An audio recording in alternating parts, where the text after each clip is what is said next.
Okay. Well, good afternoon. My name is Ben Rhodes. I'm the Senior Vice President for CAMS. Thank you for joining us this afternoon. We have Steve Black with us from law firm of the Carolinas. He's going to run us through our Board of Directors 101. So for all of the new board members that are with us for the first time, we do record these sessions, and we do hope that you will visit our website for all our prior recordings. We have about 5 years worth of webinars on our camsmgt.com website. You can go under board member web resources and find those different recordings. So lots of great content, lots of information on how to be a board of director. So Steve's course will be kind of high level, run through the basics, but there's a lot to know about being a board member. So, and that's our job to help you navigate everything about HOAs. So if you do have questions, you can use the Q&A link at the bottom of the page. So please type those questions in and I will read those out to Steve and hopefully get those questions answered. We are going to try and not go past about 5:45 today. So technically the webinar will end at 5:30. If you need to jump off, please do. But we will take a few questions and go until 5:45. So Steve, I will turn it over to you. All right, great. Thank you. Thank you, Ben. Good afternoon, everybody. I heard that we have quite a few people joining us today. That's exciting. Just to tell you about myself a little bit, I'm Steve Black. I'm an attorney and shareholder with law firm Carolinas. I've been doing HOA work, believe it or not now, for almost 25 years. It started when my wife and I bought our first house, got on the board of directors. The manager asked me about some new laws that were coming out in the next year. This was in '99. I told him a little bit about it. He said, come talk to my management company about that. I did, and it just grew from there. And it's all I've done. I find it to be a fascinating practice for many of the same reasons that you guys are interested in doing it. You address and deal with a lot of different issues, not just real estate, not just HOA restrictions. You deal with fair housing. You deal with neighbor to neighbor disputes. You deal with discrimination sometimes. So it is a fascinating practice. So I'm excited that you guys are here. Thank you all for serving on your board of directors. I have been on the board of directors of every association that my wife and I have lived in until this last one. And my wife respectfully asked that I didn't do it this time, so I'm not doing it anymore, for this house anyway. So I have been in your seat. That's my big point, is I have been on your side. I've been on where you're sitting for 20 years or more, plus being an attorney that does it. So I know how the machine works there at Bob's dining room table as you guys are dealing with all these things. So I've got a little bit of a unique and I think better perspective on how to deal with HOA issues because of that. So why do we have HOAs? Let's talk about it. This was actually a house in Greensboro, North Carolina. Got to give them points for being patriotic, but fortunately for them, this wasn't in an association. So this is kind of one of the reasons we do have associations, is to prevent this. Not that it's bad necessarily, but I can say some people would argue it would certainly impact property values. Second slide I'm going to show you is one of my favorites. I've been using it for years because it's one of my favorites. If you've heard me speak before, you've probably seen it. Imagine yourself, you bought your house. This was in Colorado. You bought a house in a cul-de-sac, your dream house, your retirement house, you build it. Across from the cul-de-sac, it's empty. There's no house there yet. And you can see the snow-capped mountains off in the distance. You drink your coffee and you have your breakfast on the veranda looking out the snow-capped mountains. Well, somebody buys that lot across the street from you and starts putting up a house. Well, the higher the house gets, the more your view is diminished. So your coffee and your biscuit aren't as good anymore. They put the roof on, and it's very steep and it's very big. You find that there are some restrictions actually on the slope of the roof. So you push that to be enforced. That new neighbor across the street building their house has to rip their roof off, lower the pitch, and rebuild it. And so that owner puts in what they said was a venting system on the side gables of their house, which looked like this. They said it was cacti. I don't know that I buy that. I think it's a clear message that they're sending. But real case in Colorado. All right. If you're volunteering for your board of directors, I hope that you've asked yourself, what does the law expect of me as a volunteer HOA board member? What am I supposed to be doing here? What's the law require? Number one, The business judgment rule, okay? Hands down, one of the most important things I'm going to say today. The law expects you to treat this like a business and use good business judgment. And you think, well, of course I'm going to do that. The unique thing about HOAs is that your neighbors, sometimes your friends, or your spouses are friends with people in the neighborhood. And so the neighbor judgment rule sometimes creeps in. That's not what the law is. You're not supposed to be a good neighbor. You're supposed to be a good business judgment person. So what that means is act like a business. Treat it like a business. That can be really hard in an association with some of your neighbors and friends. Next, act in good faith. Okay, what does that mean? Good faith means that you're doing what's in the best interest of the association. Okay, not of yourself, not for your neighbor, not for your friend. It is good faith for the company. Act like a reasonably prudent person. Okay, that person we meet in law school, they're not real, but that's the person who kind of pays attention. Use common sense. Be reasonable about things. I will tell you one of the pieces to that I think are important. When your manager gives you information to look at, financial records or whatever it is, a meeting packet of some kind, look at it. Look at it beforehand. That's just common practice. That's what a reasonably prudent person would do. Do you have to forensically study it? No, but you got to be reasonable about it. Uniform actions and enforcement. We're going to talk a lot more about this later. Treat everybody the same or substantially similar in substantially similar circumstances. I know what you're thinking because I thought it for years, was sitting on my own board of directors, is, well, of course I'm going to treat everybody the same. Of course I'm going to be uniform in my decisions on what happens. But if you really look at it hard, you want to treat people a little bit differently. One of my good examples is, and I live this, Bob has been a pain in the butt for years in the neighborhood. He's obnoxious. Nobody likes him. He puts up a fence without approval. Okay. Now Sue is the sweetest person in the neighborhood. Everybody loves her. She brings the brownies to the Christmas party, and she also puts up a fence without approval. Okay? You got to treat them the same. You can't kind of text her and say, "Hey, you need to submit an application," and not text him. You can't kind of walk over and talk to one and not the other. So you kind of see the point. And that'll sneak in every once in a while pretty readily. Again, do what's in the best interest of the association. Okay, that sounds really easy, but sometimes it's not. All right, so if you live up to those standards, use good business judgment, uniform actions and enforcement, good faith, best interest of the association. If you do all of those things, and I make it sound more technical than it really needs to be, just act like a business person. That's what I'm telling you. You'll be fine. What protections do you have as an individual volunteer board of director of an association while you're serving on the board of directors? There is indemnification provided by the governing documents of almost all associations. Okay, and what indemnification means is that if you get sued, if the association gets sued, if you get sued individually as a board member or a claim is made against you somehow, that the association has an obligation to step up and defend you. Okay, they'll hire the lawyer. They're supposed to take care of you. That should make you feel better. Even if your governing documents don't have that language in them, then the Nonprofit Act says that the association has to indemnify you. So that's kind of another layer of protection for you. Then directors and officers insurance coverage.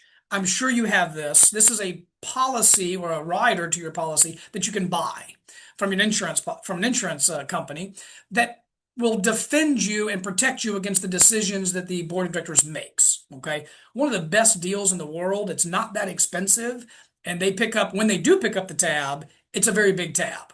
Okay, you can be named in a suit. Okay, so if a homeowner is mad enough and they want to sue the association and they want to name all the individual board members, they can name you as a defendant. Typically, we can get you dismissed from the case. Okay. 99% of the time, it's really the association that they're mad at, the corporation, and that's the only proper defendant, and so the court will let the individual board members out. Now, the second most important thing I'm going to tell you tonight, all of these protections for you are only available from the association if you are operating in good faith. Okay. And we talked about good faith, what that was. Not looking out for yourself, looking out for the company as a whole, acting like a business, acting like a board of directors, not going rogue and doing things on your own. Okay. That's the fastest way to step outside of getting some protection. So you're going to be fine if you act like a real board of director of a real company, and you'll have these protections. All right. This afternoon, you're going to hear me talk about HOA governing documents. Okay. What are those? What are the governing documents? Federal and state laws, I kind of put them in there with this because we have to follow those, obviously. Municipal ordinances, okay, local ordinances that apply to real estate, got to follow those. The articles of incorporation for your association. You may have heard that phrase before. It might be in your pack of documents. Uh, you're not going to look at that too often. That's just the document that created the association as a company in North Carolina or South Carolina, or wherever you are. Doesn't have a lot of meat to it. You're probably not going to look at that very often. The declaration in North Carolina, the master deed, it's called in South Carolina, in most cases, that's really the one that we deal with all the time. That's the one that's 60, 70, 80 pages, tells you got to have architectural approval, got to pay dues, you can get foreclosed on if you don't pay dues. So that's the one that we really deal with all the time. The bylaws. The bylaws are a corporate operational document. That's the one that tells you how many board members you're going to have, how to do your elections, how much notice you have to give for a meeting, uh, how often the membership has to meet, that sort of thing. How does the company run as a corporation? I hear people all the time, every day, use bylaws in the wrong way. Our bylaws say you can't have chain link fences. No, that's not right. Okay, that's the declaration or the master deed. Or our bylaws say you can't park on the street. No, probably declaration or master deed. The bylaws are really just about how to run the business. Then you got your rules and regulations. Rules and regulations can almost always be made up by the board of directors alone, but they only apply to common area. Okay, so for example, you have to walk your dog over there on the common area. The pool hours are this and this. Can't have glass at the pool. Rules and regulations about the real estate that the association owns. Rules and regulations. And the board can do that. You can do that at your very next meeting. You can make those up or change them. Association policies are, maybe you have a collection policy. At this threshold, when they're this far behind, this happens. Or enforcement policies. We send this many letters about a violation before we, take the next step. So association policies are adopted by the board alone also. So when I say governing documents, I'm really talking about all of these things together. All right, pop quiz.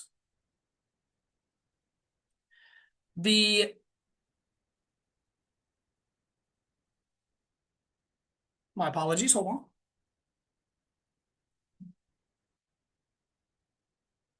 Okay, so pop quiz. Which governing document would control the amount of notice required for a board of director meeting? My launch button. I launched it for you, Steve. Oh, thank you. All right, I want to see if you guys are with me tonight. Which of the governing documents would control the amount of notice required for a meeting?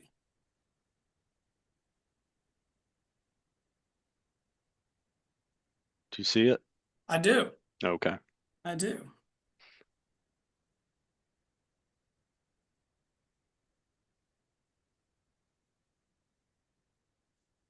All right. I'm going to go ahead and cut us off. Yes, bylaws. 76% of you said bylaws. That is correct. That is correct. Nicely done. Which governing documents would control the enforcement steps for violation? So the steps of a violation. Let's launch that poll, if you don't mind. Let me try. Get your thoughts together, everybody. Which governing documents would control the enforcement steps for violations? I'll just tell you what they are. Oh, there we go.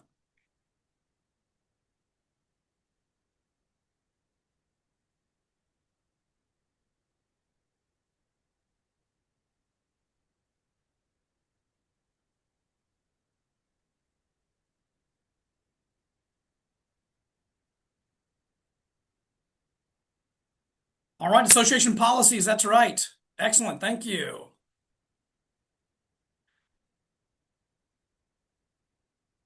Okay. All right, board meetings, having better and shorter board meetings. Proxies for board meetings. So you're having a board meeting, okay, just the board of directors. Can a board member give their proxy to another board member? Because they're not going to be there. No.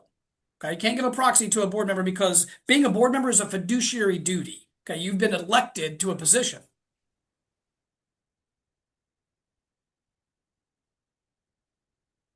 Uh-oh. Looks like we lost Steve.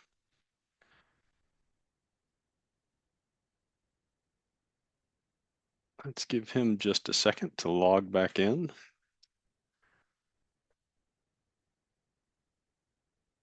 I'll say hopefully he has internet and will be joining. Or you may get a presentation from me this evening. So I will go ahead and answer two questions while we're waiting on Steve to join. We had one question about insurance. It says, what is the insurance that Steve was talking about when it comes to D&O? So D&O coverage is directors, officers insurance. You can work with your manager to make sure when you have directors and officers insurance, they should be able to help you with that. All shouldn't say all, but many of our insurance brokers will write directors and officers coverage with your standard policy if you have property and liability coverage. So that insurance is available and something that your manager can help you understand if you do have it. But in most cases, you do. So another question, what should the board members expect homeowners to communicate with each other regarding disputes, for examples? Or for example, barking dogs. So let me just double check and see if Steve is waiting to log back in. No, not there yet. So Steve here he comes. Let me make him a host. And sorry for the technical glitch. Yeah, great. Okay. Thank you for having me back. I apologize. Not quite sure what Started happened. answering some questions. Yeah, good. All right, I'm gonna get us right back here on track.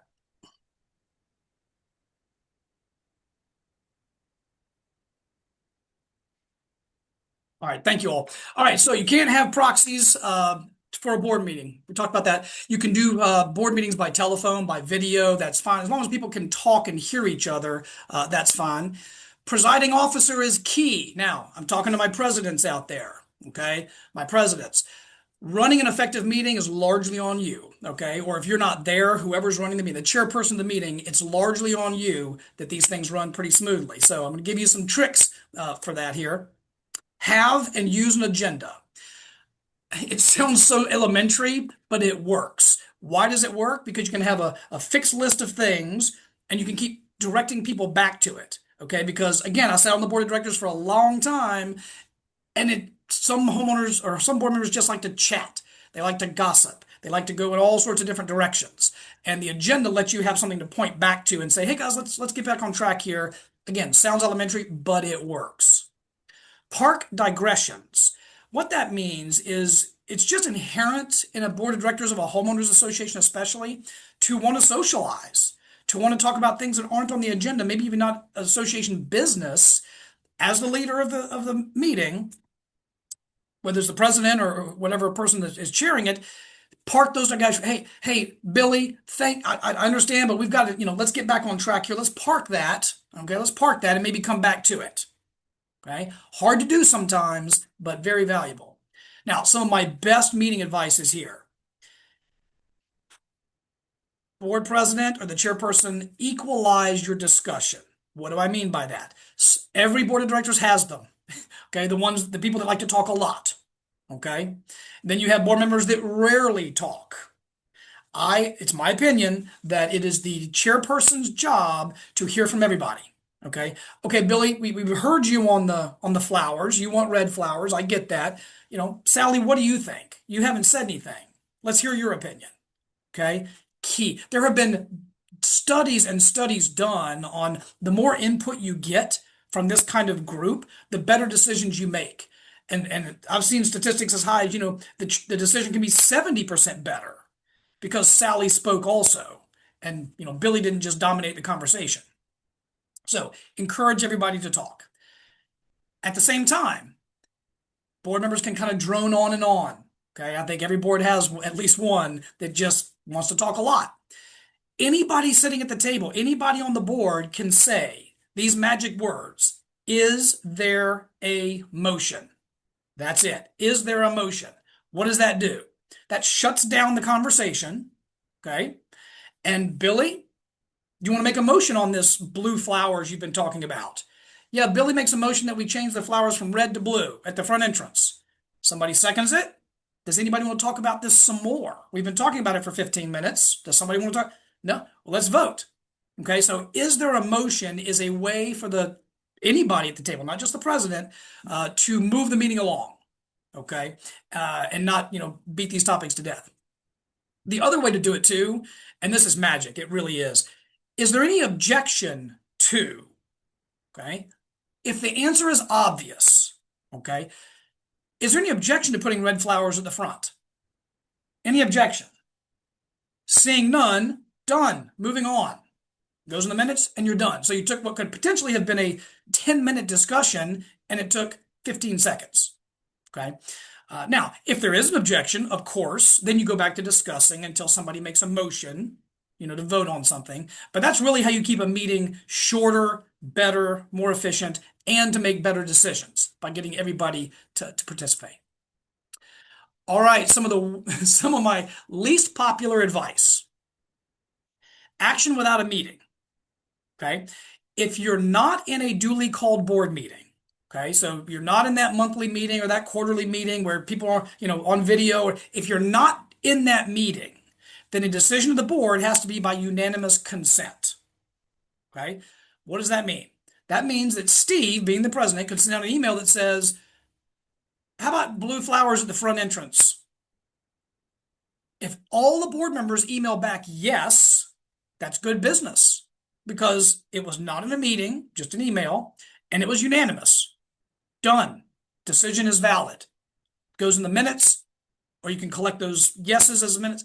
But what happens almost inevitably, and I get it, is you send that email, Steve sends the email out, how about red flowers at the front? 3 of the other board members say, yeah, I'm the 4th, but we haven't heard from the 5th. Okay, that's not unanimous. Okay, now everybody's in favor, but we haven't heard from this one. So you make a decision until you hear from that 5th one. And if the 5th one says no, I want the other color, then it's not unanimous either. Okay, now I mentioned that that's kind of the least popular advice I get because a lot of your business is done by email. I get it. And people have this natural instinct of, well, a majority vote controls at the meeting. If 3 of the 5 of us say yes to the red flowers at the meeting, then that's valid. So can't it be 3 of the 5 outside of a meeting? No, got to be by unanimous consent. Yep, and then it's just evidence by written consents describing the action. So the email's coming back and saying, yes, that's your evidence that it was done. Okay. Now, very, very important that whatever decision that was, the secretary, talking to you guys now, the secretary, just please make sure it gets in the minutes. And it's really one sentence. The board of directors decided by unanimous consent in between the meetings to have red flowers. Okay, so seems simple, but it's so important for what I'm about to tell you. Okay, a minute on minutes. Secretaries, talking to you again. Meeting minutes are a record of what was done at the meeting and not what was said. What does that mean? Minutes of an HOA board of director meeting should be half a page, maybe a page, no more, okay? Because all it should say is we had quorum, here are the people that were there, and then it was decided that there would be red flowers at the front. Okay. Not Billy thought they should be blue, Sally thought they should be red. You don't have to transcribe everybody's opinion or everybody's comments. It's just what was done at the meeting, not what was said. uh, Feels very unnatural because you think I'm recording the for history what's happening at this meeting. Don't I need more in there? The answer is no. In fact, I will tell you it's harmful on many occasions when you do put too much in the minutes.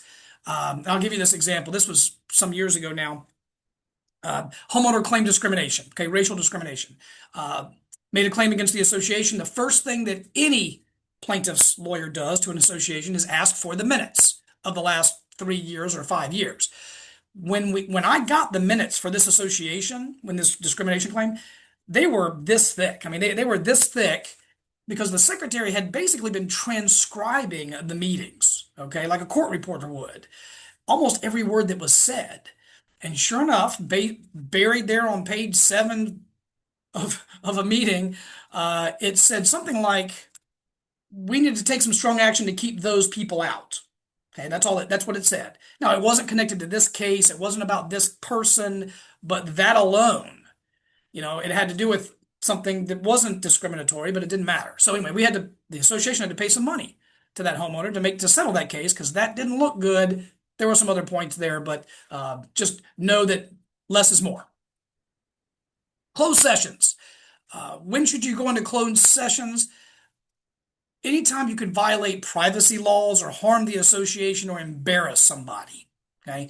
Unfortunately, there's not a kind of a clean line in the law as to when you should or have to go into executive session or closed session, same thing. There's no bright line for that. So it's really up to the board of directors solely as to whether they think this is sensitive enough that it needs to go into closed session. Things like consulting with legal counsel, obviously. If you're talking to me or your HOA lawyer about association business and it's only the board and us, it is closed session or executive session. If you're discussing litigation, prospective litigation, yes, of course. Reviewing sensitive information. Delinquency information could be sensitive. If you're sitting in a room and a homeowner's there just to observe, you don't want to be talking about people's delinquencies. Contract terms, if you're trying to negotiate a contract with a landscaper or a pool company or something, maybe that's closed session. And disciplinary matters, if you're having fine violation hearings or something, those would be an executive closed session as well. So, but again, it's a kind of a sliding scale for you, just whatever you think is important. Now, how do you go into this executive session? Let's say we're at the board meeting. We just talked about the blue and the red flowers. We've had our financial report. We've talked about everything. Now it's time to talk about litigation or collections or something. I move that we go into executive session. Second, any objection? Okay. Or you can say, is there any objection to going into executive session? No, there's not. Go into executive session. Then everybody should leave if there's anybody there. Except your manager. Your manager can be there for executive session. And executive session minutes, you should keep them, are separate. They're kept separate for obvious reasons. All right. Having done this for now 25 years and been a board member myself, I can tell you the top trouble spots for board members. Number one, sharing sensitive information outside of a meeting. Okay. So you've gone into executive session, you've talked about some sensitive topic, whatever it is. Maybe it's an enforcement issue, maybe it's a collection issue, maybe it's a litigation, whatever it is, doesn't matter. And you go home and you share that information. Or you go to the bar and meet your buddy and you tell them that information. Okay. Minefield. It's hard not to do. It is. Again, I sat where you are. It's hard when there's something really interesting and impactful for the community. You want to tell somebody. And you shouldn't. Okay. And it's hard, even your spouse. Okay. If they're not on the board, that's just like telling it to somebody at the bar. Acting without proper formality or acting alone. One of the biggest ones. Anytime you are asked about HOA business outside of a board meeting, okay, by a homeowner, you're walking dogs and you pass by them and they ask you a question about the association, you've got to be really careful, okay? especially if they ask, aren't you guys going to do something about that trailer or that boat that's in the front yard? Aren't you going to do something about that? Uh, I wish I could tell you, this is what I would recommend you say. I wish I could talk to you about this, but I'm just one board member. I can't make decisions on my own. This is a board decision on what we're going to do. And, I can't talk about it. I'm sorry. Okay. It is so tempting to tell them, oh, absolutely. We sent 2 violation letters to them. They're getting fined right now, $100 a day. You want to say that, but be very careful about that, especially about sensitive information about it. The other minefield here for board of directors, and it happens so often, is acting alone. Okay. Let me give you the example I dealt with last week. Landscapers are out at the townhome community. The president is home, goes out and directs the landscaper to go do this other area, okay, that's not normally done. There was a fence, and beyond the fence, it had kind of grown up, and told that landscaper to hit that, okay, take care of that. What authority does that president have to say that? None. Okay, that's just a guy or a girl telling the landscaper something. So got to be really careful with that, and here's why. There's a theory in the law called apparent authority. Okay, apparent authority is if you're the president of the association or the vice president or the second, I mean, it doesn't matter. If you're a board member of this association and you go up to a person and you tell them something about the association or you direct them on behalf of the association, hey, landscaper, go deal with that over there, you have apparent authority. Okay. You may not have legal authority. Okay. But you have apparent authority. And that can get you into trouble. Okay. Because that landscaper has the right to say, wow, the president just told me to do this. And so I'm going to do it because they have apparent authority, even though they have zero authority. Okay. Because they're just the president or whatever board member, doesn't matter. Not being fair and perceived unfairness. I'm not going to spend much time on this, but just trust me when I say you have to treat everybody the same. And you think you are, but if you really look at it from a business level, business judgment rule, okay, in good faith, then you may say, you know what, I'm leaning towards this person being nicer to this person, or to be more lenient with this person, or waiving this person's fines and not waiving that person's fines, waiving this person's late fees, but not waiving that person's late fees. Okay, so just be careful. Be very, very careful with that. And then the most dangerous part of that is the perceived unfairness. Even if you're being fair, you're going to be perceived as being unfair. It happens every day in my practice. Okay, you can't have that 70-pound dog in this condominium. We have a 40-pound weight limit. Well, that's unfair. Well, why is it unfair?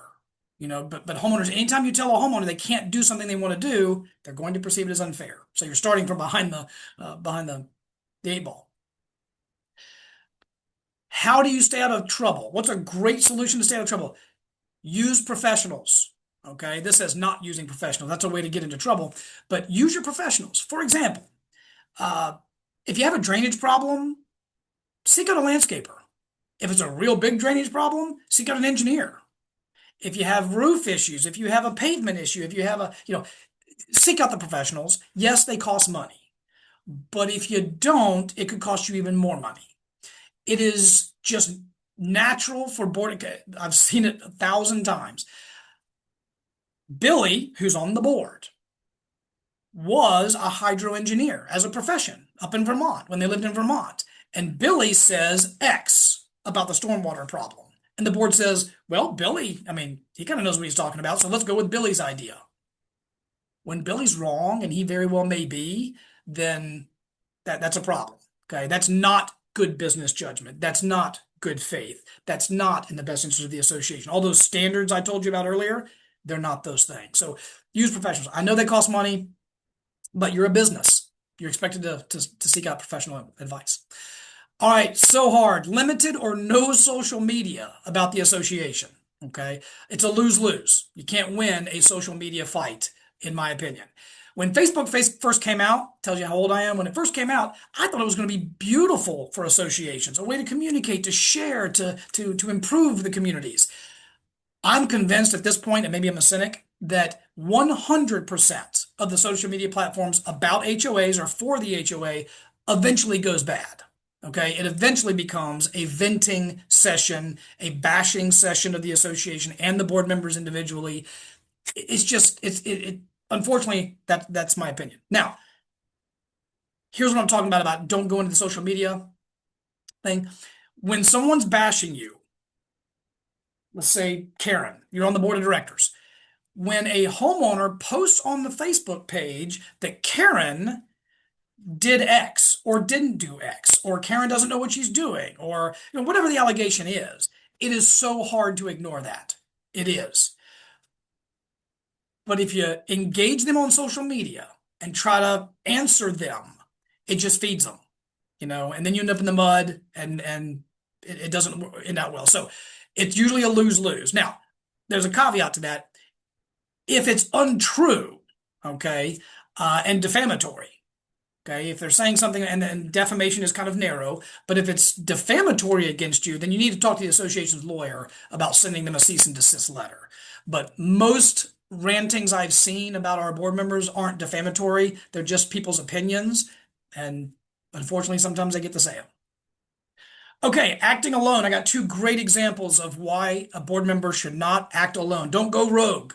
Don't go making decisions for the association. Or what I've advised you tonight is you really shouldn't be saying much outside of the board meetings about the association because people perceive it as apparent authority or they perceive you being unfair. Love these cases. Uh, President was walking down the street with his dog. New neighbor had moved in, was going the other direction, and they stopped in the street, started talking. He said, "Yeah, I'm the president of the association." And the guy said, "Oh yeah, I've been meaning to ask you guys. I want to put a ham radio antenna just on the backside of my house." And the president said, "Yeah, yeah, that's fine, that's fine." In the president's mind, the antenna was about this big, maybe this big. This antenna was on its own metal 25-foot tower, something you would see in an industrial site. And then the antenna, I've never seen anything like it. The ham radio antenna was the same length of the roof of the house. Okay. And you could see it from everywhere. Well, the evidence was that our president said, "Oh, yeah, I'm sure that's fine." So, fast forward that story, we ended up having to pay that gentleman quite a bit of money to ask him to take it down, and it did resolve itself, but the association paid. Next one. This is actually a case that went to the Court of Appeals of North Carolina. I helped litigate this case several years ago. President was good friends with his neighbor, acquaintances, good friends. The homeowner wanted to build a pool and a pool house.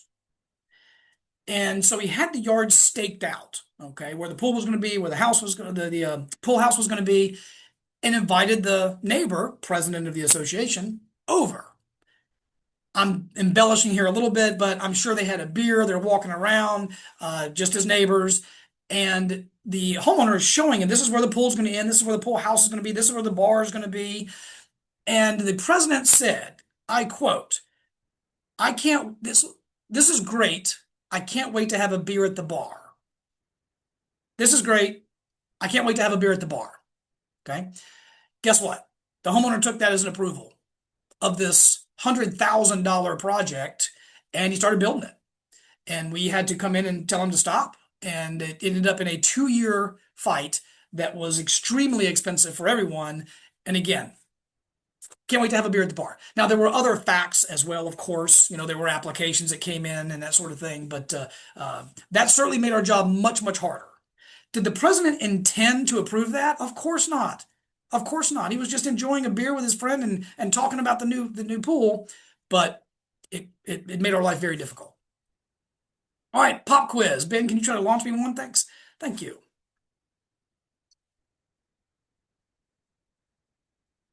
All right. What should the minutes of any board or membership meeting include?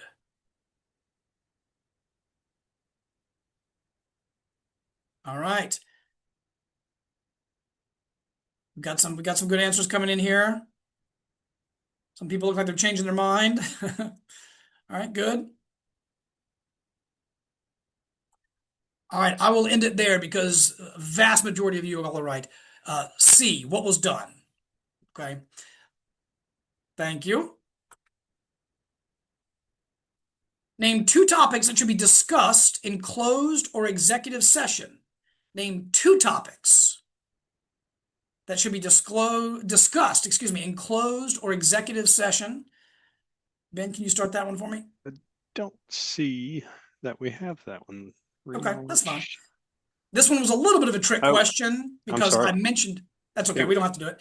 okay. This was a little bit of a trick question, is because I mentioned that there's no bright line. It's completely up to the board of directors uh, who should when you should go to executive session. So it could be all of these. Um, it couldn't be none because discussions with the attorney always okay for obvious reasons. All right. Board action outside of a board meeting requires what? You're not together. Got to make some decisions. What do we have to have? All right. This is good. Majority email vote of all board members, unanimous written consent of all board members, action by the president, or all of the above will work. Yeah, you guys get it. All right, 91%. Excellent. Not popular, but the right answer. All right, I'm going to go through this pretty quickly. This is an entire other presentation that I do, but collections. I think most board members really want to know the nuts and bolts of collections because at the end of the day, we do have the authority to foreclose and sell someone's home for not paying their dues. So let's touch on that. Here are the steps. Okay, the first steps. There's a 15-day letter that's sent out by the management company. Okay, and that's kind of the final warning letter. There may be additional letters that they send, but the 15-day letter is usually the last letter. Why is it called a 15-day letter? It's called a 15-day letter because in North Carolina, anyway, we have a statute that says you have to send a letter to the owner and give them 15 days to pay in full without charging them any attorney's fees. Okay, so this is kind of their last chance before it gets over to here to us. After that 15-day letter is sent, and if the homeowner doesn't pay, then it can be turned over to our office and we will send a demand letter. Okay. We have just recently been combining the demand letter with the claim of lien in North Carolina, and that's working really well. We're kind of testing that out because it used to be two steps. Demand letter goes, and then a claim of lien letter goes later, but we're combining those, and it seems to really be working well. The claim of lien, important, it sounds powerful, and it is, but it's not as powerful as you think. Meaning, we can file a claim of lien against your house today. It will be on the record. Anybody would find it if they were searching your title. If you were trying to sell your house, it would become an issue. If you're trying to refinance your house, it would become an issue. Other than that, it just sits there. It doesn't do anything. So I'm telling you that for the next slide. We have had clients that say, yeah, we want you to send the demand letter, law firm. And, oh, absolutely. Yeah, we want to put a lien on the property. Yeah, that should do it. And then the homeowner still doesn't pay.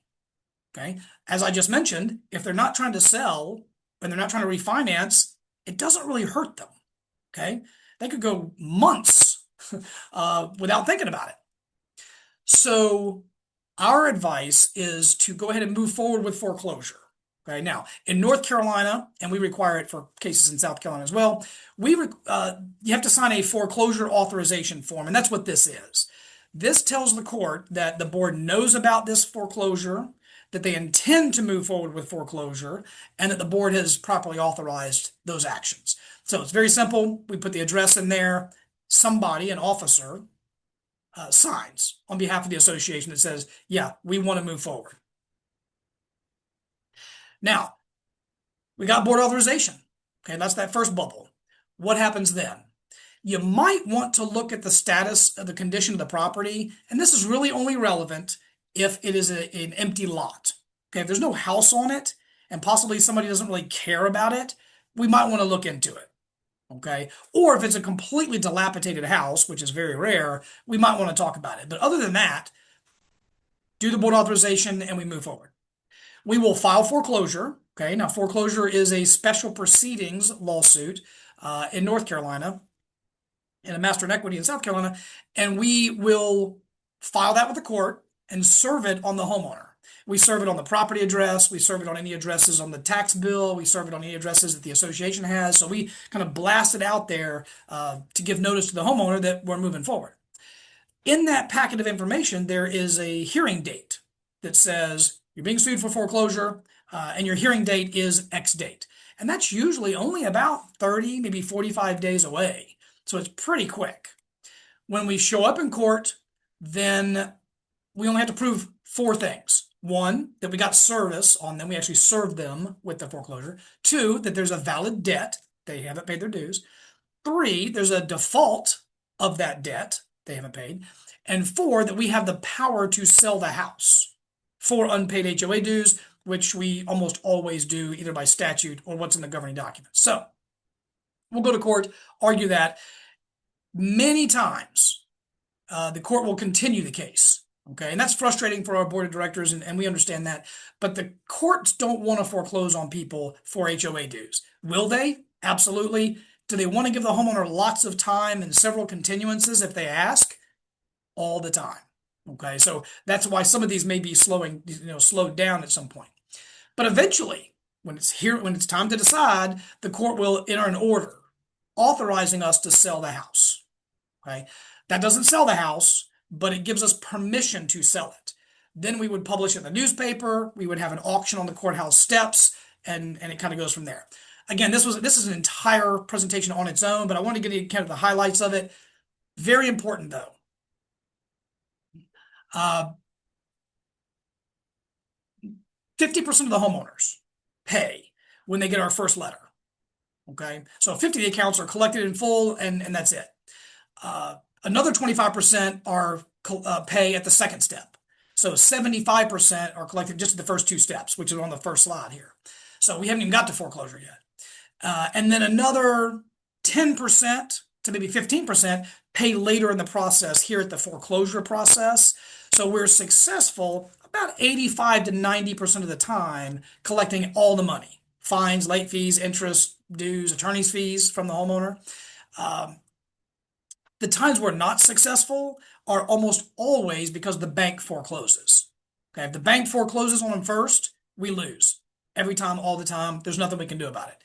They may file bankruptcy. They may die. I mean, there's all sorts of ways that they can, we're not successful. But again, 85 to 90% of the time we are. Okay, how are we doing on time? Okay. Rules and regulations versus restrictive covenants versus architectural control. Okay, now I'm going to give you a first semester property class in law school here in about 4 slides. Okay, so this might get a little bit deep. Rules and regulations are one thing, and we talked about that, right? That was the common area. The board of directors can make up the rules and regulations about common area versus restrictive covenants. Okay, what are restrictive covenants versus ARC or architectural control? Okay. Rules and regulations for common area, I mentioned this a little bit earlier. They can be adopted by the board. Hey, we don't want any glass at the pool. Any objection, board of directors, to making a rule that you can't have glass in the pool? All right, no objection, new rule. Or you can only walk your dog and near the poop stations for the dogs over there, rule, because it's common area. Okay, now they got to be reasonable. All right, you can't make the dog waste area the only one in the neighborhood 3/4 of a mile from part of the neighborhood. So they got to be reasonable rules. I have another whole presentation on the ADA and fair housing, but rules and regulations are also a minefield for ADA and fair housing violations.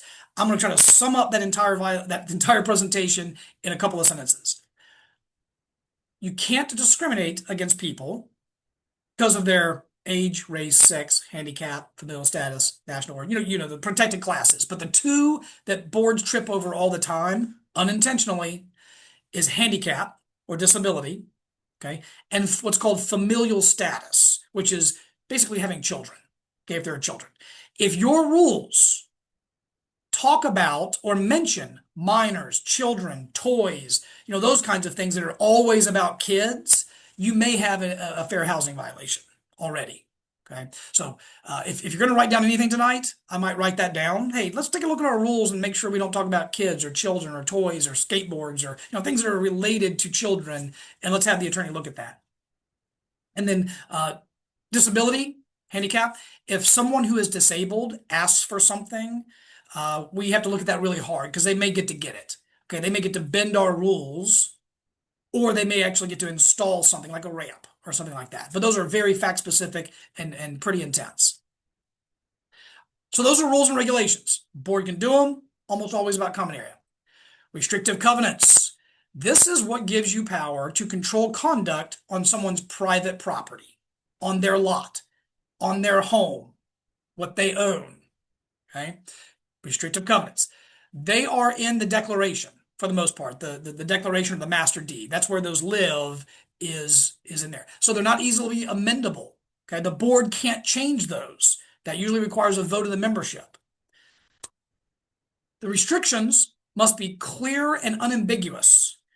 The courts have been beating us to death over the last decade about this. The courts want very specific standards. They want to know what this restriction prohibits and when somebody can violate it. For example, we've seen restrictions all over the place that say no unsightly conditions. Okay? Well, the court said, what is unsightly? What does that mean? I can tell you unsightly means something different to me than it does to you, that does to her, that does to him. So if it means all different things to all different people, it's ambiguous. So there's actually a case in North Carolina already that says unsightly is ambiguous. So you probably can't enforce the unsightly provision. Same thing with loud. What's loud to me is definitely different than what's loud to you. Okay. And so it's ambiguous. It means something different to everybody. So just watch out for those. Okay. When you're looking at a violation, say, okay, what's this language say? And make sure, okay, that's pretty clear. A court's going to know what that means. Standards, same thing. Loud, unsightly, clean, orderly, neat, in good repair. What do all those things mean? And if they're not defined in your restrictive covenants, we may have some enforcement problems. Let me give you the great example. I'll take it all the way to the other side. A court would love, let me back up. Let's say a restrictive covenant say all lot owners shall maintain their landscaping in a clean, Class A condition. Sounds okay. What's clean? What's Class A? It's not defined. What a court would like to, and I'm not saying you can't enforce those. I'm just saying that there's some arguments that need to be made. It would be better if it said grass can't be higher than 8 inches. Then a judge could go out, measure it. It's 9 inches. Violation. Okay. Now, we don't have that. Okay. We have it in a couple of associations, but not many. But I'm just kind of trying to draw the spectrum of what the court's looking for. Okay. Architectural approval and denial authority is an exception. I just told you that you have to have very clear standards, very clear language for a court to enforce. Architectural control is a little bit different. Why? Because there's no way you can put into a set of restrictive covenants every conceivable improvement somebody would want to make. Gazebos, pools, fences, decks, railings. I mean, you could never describe all of those in a declaration, right? So the courts have said that, when it comes to architectural approval, the board and the architectural committee and the association have a lot of leeway. Okay, a lot of leeway on that. Okay, not a pop quiz, but do this pop quiz on your own. This is actually the neighborhood that my wife and I used to live in. I don't know if you can see my cursor, but you can. Okay.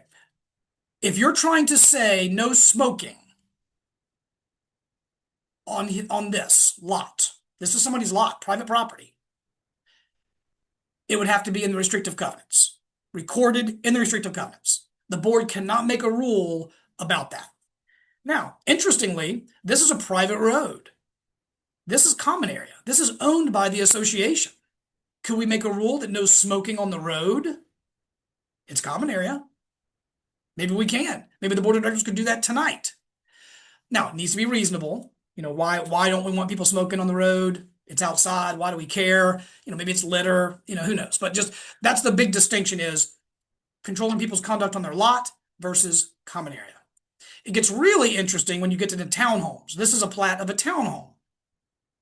Let's say that we say a rule that says no potted plants larger than 15 gallons outside. That's our rule. The board has decided tonight. That would be enforceable out here, okay? Because this is common area. Now, could you enforce it inside their house? Of course not.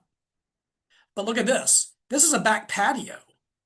This is a back patio and it's within their property lines. This is their land. This patio is their land.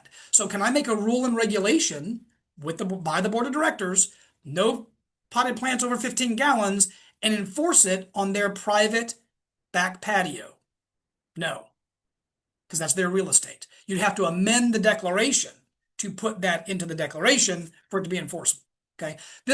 And the reason I'm taking so much time on this is because boards kind of evolve and start to just in a slippery slope and think that they can make a rule about somebody's private property. Architectural control, we've already talked about this a little bit. It is one of the lightning rods for litigation. Okay. When you deny somebody's shed or their pool, they get mad. And sometimes they get so mad they want to fight about it. And sometimes they'll file a lawsuit about it. This is going to apply to 90% of you, okay? When should you approve and when should you deny architectural applications? The standard language in there is if it's harmonious and consistent. If what they want is harmonious and consistent, if you're writing anything down tonight, that's the next one. Harmonious and consistent, then it should be allowed. Okay, what does that mean? Well, there's 50 lots in this neighborhood. 30 of them have black wrought iron 4-foot tall fences. And now another homeowner wants one. Well, probably going to be approved. Why? Because it's harmonious and consistent. We have all these other ones already here. Okay. Now, same example, 50 homes. Somebody wants a 6-foot tall white vinyl privacy fence around the entire perimeter of their lot. There's no more like that in the neighborhood. Is that going to be harmonious and consistent? Arguably, no. Could you deny it? Probably yes. Why? Because it's not harmonious and consistent. Now, where it gets really tricky is 50 lots, and there's 4 6-foot tall white vinyl fences. Okay, less than 10%. Harmonious and consistent? Probably not. Probably can still deny it, but you see how that works. The more vinyl fences there are, the less chance you're going to have to deny them. Okay, so important. Architectural control is about aesthetics, what things look like. Okay, that's why I've got this little image here on my slide about a facade. We only care what things look like. Please don't get involved in, do you have a county permit? Do not get involved in who's your contractor. Let's see their insurance. Let's see their license. Is it going to look okay? That's what we care about. Here's the minefield that you create when you want to know who the contractor is, when you wanted their permits, you want to know all that stuff. When the deck fails, the deck that they built, when it fails and hurts somebody, plaintiff number 1 is going to be the homeowner, clearly. Plaintiff number 2 might be the contractor. But guess who plaintiff number 3 is going to be? The association. Why? Well, the association looked at the permit. They vetted the contractor. They verified his license. They did all of this and approved it. And so now we have a hand in shoddy construction. So please don't do that. I hope I don't have to say this out loud, but ARC control only deals with the exterior. Okay, if they want to paint their living room red, they get to do it. We get a lot of times, we get people saying, all blinds have to be white. Well, that better be in your restrictive covenants, because that is reaching inside somebody's house to tell them what to put inside their house. Could you do it if it was in the declaration? Only white blinds? Yeah, if it was in the declaration.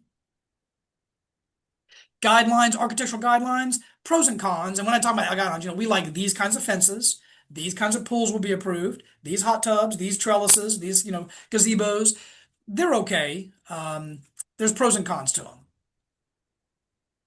I threw this slide in because I ran into it last year, and I'm somewhat of a Star Wars buff. But for those of you who don't know who this is, what this is an AT-AT, which is in the Star Wars movie, The Empire Strikes Back. Anyway, I'm having it here as an architectural example. Okay, I hope they don't live in an association. If they do, I suspect there's some enforcement process moving forward. But this guy, this father here, gets an A plus for fatherhood, in my humble opinion, but gets an F in being a neighbor. And I can't, you probably haven't noticed in the bottom picture, there's new houses being built behind this. So some builder has got to be, beside themselves as well. All right, I've got time here to talk to you about a really important case. This was Steiner versus Windrow Estates Homeowners Association. It's a North Carolina case, but I think it applies for South Carolina as well. Uh, the restrictive covenants, recorded restrictions, controlling the land, controlling the homes, said no livestock. Okay? Homeowners brought two Nigerian dwarf goats home, Fred and Barney. Their names were Fred and Barney. They wore sweaters. They would be walked on leashes around the neighborhood. The evidence was that they could fetch. The evidence was that they slept on little beds in the garage, little goat beds, I guess. And the association started enforcing the no livestock restriction. Said you can't have them. Fred and Barney have to go. Litigated it. Okay. The court eventually found that Fred and Barney are not livestock. They are pets. Okay, so this is just an example of how, a court's going to try to let homeowners do what they want to do unless you have really clear restrictions. I thought livestock was a pretty clear restriction myself. I was a little surprised by this case, but they didn't ask my opinion. So uh, the analogy I would make, though, and this may have been an argument they made in court, is okay, Judge, what is livestock? What animal is undoubtedly livestock? A cow, cattle, got to be livestock, right? Well, under the court's theory here, if you take a cow home, you put a sweater on it, you walk around the neighborhood on a leash, maybe you can teach it to fetch, I don't know. If it sleeps on a bed in your garage, on a cow bed, maybe it's not livestock anymore. So just a good example of how far the courts will go sometimes. All right, Ben, that's what I've got. I did have a couple of questions sent in by people. Thank you for that. I want to make sure I've touched on everything here. Um, So we have about 10, 15 minutes for right now, 23 questions. So we'll have to talk fast. I don't know if you want to read your questions first or well, there if, was one here, and please understand, everybody. I want to answer your questions. I'm going to answer your questions, but if they're real laser specific to your association, I haven't reviewed your documents. I'm just kind of shooting off the cuff here. So this is very general guidance that you should take to your HOA lawyer and just get confirmed. But one of the questions on here I thought was very good. I presume this is a townhome community, and the question is, should the board of directors spend money on power washing, termite control, landscaping, etc., or save money for dues for roof replacement in 2 years or 10 years? It just says number sign. Uh, this is a great example of got to use good business judgment.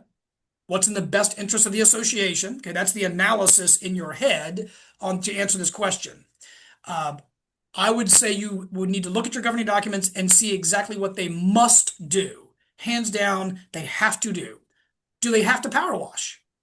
Okay. If it just says the association shall maintain the exterior, maybe that doesn't mean power washing. Okay. Some parts of the country don't have to power wash. Two, termite control. Just a loaded question there that I appreciate. Maintaining the exterior, if your job is to maintain the exterior, does it make sense to offer termite control? Well, is there any wood? Is there any wood that we're supposed to be taking care of? How much wood is there? Or is this really to take care of the inside or the structure, which isn't ours and isn't our responsibility? So landscaping, you probably have to maintain the exterior. So my point is, you got to really read it after listening to what I've said tonight. Look for real clear language on what you absolutely have to do. You got to do that. And then is there money left over to push towards the roofs in the future? But I think your question is, can you not do maintenance you're required to do just to save money for another thing? You shouldn't be doing that. You need to raise your dues, pass a special assessment, get more money in the door. All right, Ben. okay, two questions. And they both are asking the same thing. So what do we do if we don't have bylaws? We have covenants, but no bylaws. The North Carolina and South Carolina both have statutes that are designed to fill in those gaps. In other words, if you don't have any bylaws at all, there are actually statutes that tell you probably 50% of what you need to know, okay, and how to run the business. So that's number one. You would look there to fill those holes. And number two, you should prepare some bylaws and get them adopted. So I'll just add South Carolina has to be recorded, North Carolina doesn't. Okay. Yep, good point. Homeowner to homeowner disputes. What's the best practice for handling a homeowner to homeowner dispute, specifically noisy barking dogs? Yeah, I love this question. I actually have a full presentation on this as well. Here's the answer. The analysis for a neighbor-to-neighbor dispute or association issue, which one is it, is very simple. Two steps. Number one, go to the governing documents of your association. I listed all those governing documents earlier. Go to those governing documents and find language that applies to the problem. Okay, that's step one. If there is language that applies to the problem, then the board of directors needs to decide whether or not its case is strong enough to pick it up as an association issue. Okay, let me walk you through that. Barking dog. What language in our governing documents is going to address that? Okay, I'd put some money on the fact that you don't have a restrictive covenant controlling the land, the homeowner's home, that says they can't have a barking dog. You're not going to have that language. It's not going to be that clear. But remember, the courts are looking for clear language. So we don't have that, so I'm leaning towards neighbor-to-neighbor dispute. Keep looking. Okay, maybe we have nuisance language. Okay, you can't have a nuisance on your lot. Well, is a barking dog a nuisance? After everything I've told you today, how the courts are leaning, and the two Nigerian dwarf goat case and all of those things, I'm not sure that one dog barking is going to rise to the level of a nuisance. And so the point is this: how do you determine neighbor to neighbor or an association issue? Go to the governing documents, find language that applies. If you do find language that applies, it's an association issue. If no language applies or your position is so weak, then it's a neighbor-to-neighbor dispute. And just to add, I'd say if it's a barking dog and you're within city limits, and most of the cities around, they do have ordinances, and an ordinance for a city is far more enforceable than an association documents for noise type related Yeah. things. And let me tell you one kind of uncommon response. Not only does the association have the ability to enforce restrictive covenants, and we do all the time, individual homeowners do too. So if a homeowner comes to me and says, this dog is barking all the time, I look at it and I'm just, I don't know all the facts. I'm sorry, that's a neighbor to neighbor dispute, sir. I'm sorry. Well, that neighbor can disagree and actually can sue the other neighbor with the dog on their own to enforce our restrictions. If they feel their case is stronger than we do, they can do that. Now, they're going to also sue the association for not doing it, but they can do that. Okay. How often should boards review or approve rules and regulations and other association policies? I would say at least every 3 years, 3 to 5 years. Yeah, and please do look at them. So if your association sponsors an event where alcohol is present, what responsibilities and liabilities does the association face? That is its own 3-hour seminar. But I will say that if you're going to provide alcohol, you need to call your insurance agent today and see what policy you need or what rider you need on that policy to do that. My legal answer is don't do it, of course. But yeah, if you are providing alcohol, talk to your insurance company. And you can get liquor liability riders that run along with that. So that would definitely be something the broker can help with. We have an owner that has an odd barn-shaped building that is in violation of the covenants, but he claims it is grandfathered, and it was there when he moved in. But it goes against our master deed, and it's also a zoning violation. What should we do? It doesn't matter that he bought it that way. Okay, take that off the table.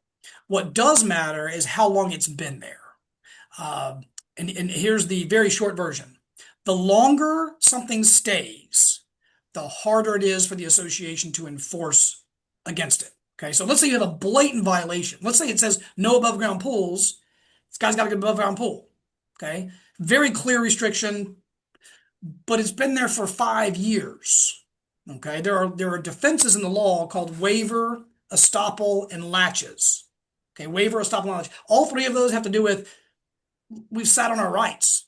We've been there. People have been driving by it for 5 years. The president lives 4 doors down. Of course, those are always the facts. And so the homeowner may win and get to keep it because of how much time has passed. But I'd say specifically get with your attorney to talk before taking any action on that one. So next question. A condo owner plays music all day and vibrates the walls, and we can hear it throughout the building. The board has no power to step in because it incurs inside the unit, and that's a question. So do we have Yeah. power? Yeah. Go to the governing documents. What language do you have? You probably have a nuisance provision. Okay. And you may have other stuff. And there's quiet enjoyment language in most condo docs. I mean, there's got to be something you can hang your hat on. That's in the declaration, so it can reach inside the unit and control conduct. All right. And then I would chase those down. Um, I'll tell you where the case is going to go. It depends on how many people are affected. Okay. And here's my arguments every time on these things. When you move into a condominium, especially a stacked condominium, you're on top of each other, you have to live with a certain amount of living noise. Their dishwasher running, their dryer running at 2 in the morning. You have to live with some noise. There's a threshold though where you don't have to live with that. And so we got to see if this noise it crosses that threshold. The fact that it's only happening in the unit doesn't matter. Okay. I've actually made some really creative arguments before where you're actually affecting the common elements outside. Okay. This one was actually out smoking, and the smoke was obviously you can smell it outside. And so now it's in the common elements, just like the music's in the common elements. I think you got some traction there. Okay, can the presiding officer or director make a motion, or must it be a non-presiding officer to make that motion? Any board of director can make a motion. The president will break ties, but yeah, the president can make a motion.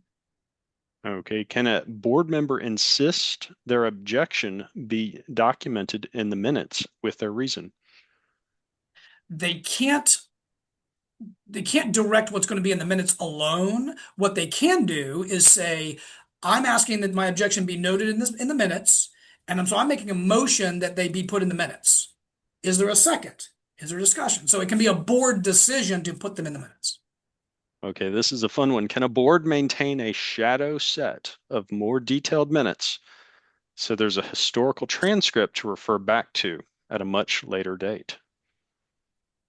Board members can keep their own notes, okay, but we can't have kind of a second set of books. I get the question, and it's a good question. And here's the way it goes: when the lawsuit's filed and they ask for the 3 years of minutes, somebody's going to find out about that, and they're going to get them. No question. Should minutes include action items for board members before the next meeting? They can. Yes. Okay, if a board member sends a personal letter to a law firm asking for advice on an association matter and the law firm bills the association for their response to the board member, is that an assignment or is the bill properly billed to the association, or should it go to the board member? Excellent question. Let me take it back to the apparent authority. If I get a call from a board president, I think they have apparent authority. They have authority to talk to me, and I'm going to bill the association, and I would expect to get paid. Yes.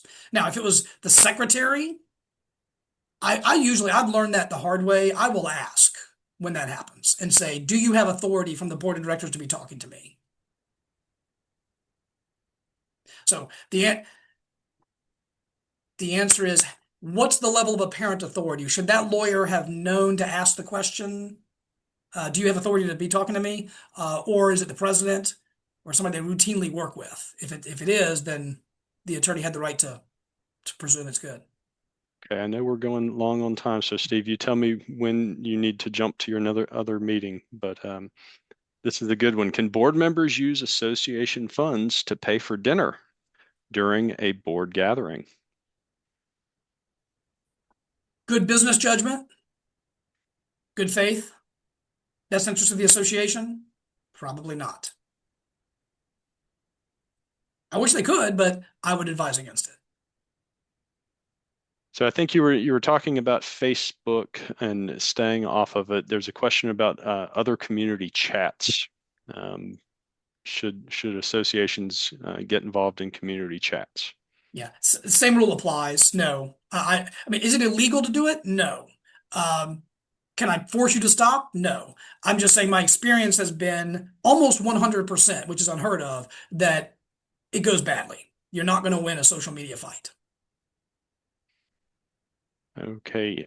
An upset homeowner set his Wi-Fi code to HOA sucks, which is a neighbor informed us about. We ignored it, but is it something that we should pursue and send him a letter?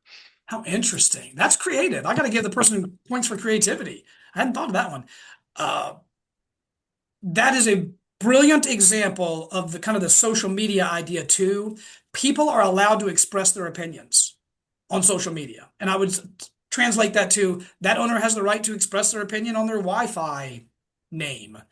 Uh, Now, if they said if their Wi-Fi uh, name was Ben Rhodes is a thief, that's defamatory, and we could go after him. Okay. We have a board member that's not following the rules and is violating some of our governing documents. What do we do about a board member and pursuing bad behavior? Number one, you talk to them in executive session, go into a closed session, you talk to them. Number two is I would have the lawyer for the association talk to them, talk to everybody, what's going on here, and have the board, list out the examples of their concerns and let the lawyer talk to the owner. And I tell you what the lawyer may do is do exactly what I did on slide number 7 or whatever it was, that look, you've got your protections as long as you're doing things in good faith and we think you're not. And you're going rogue and you're not going to be protected by us. So that would be step two, is to have the lawyer have a talk with that owner to try to help them understand. The nuclear option is the removal process. Every association has some steps in their documents that you can actually have a board member removed from the board. It almost always requires a membership vote. So you got to call a meeting, you got to bring everybody in, air your dirty laundry, and let the membership decide to remove the board member. So I'm going to make this the last question. And I know we have many others, but I know you do have another meeting to get to, so I want to be respectful of that. Parking has always been an issue in our community because of the deck page leaves parking unreserved, but allots a designated number of spots. Can the board implement parking enforcement throughout the rules and regulations? The answer is if the parking is on common area, if the association owns the real estate we're talking about, then yes, all day, every day, the board can create rules and regulations about parking. Yes. If we're talking about a publicly dedicated right of way, a public street, or a public right of way, then it has to be in the recorded declaration. It has to be a restrictive covenant to be able to control parking. Okay. Well, sorry for those that submitted questions and we couldn't get to.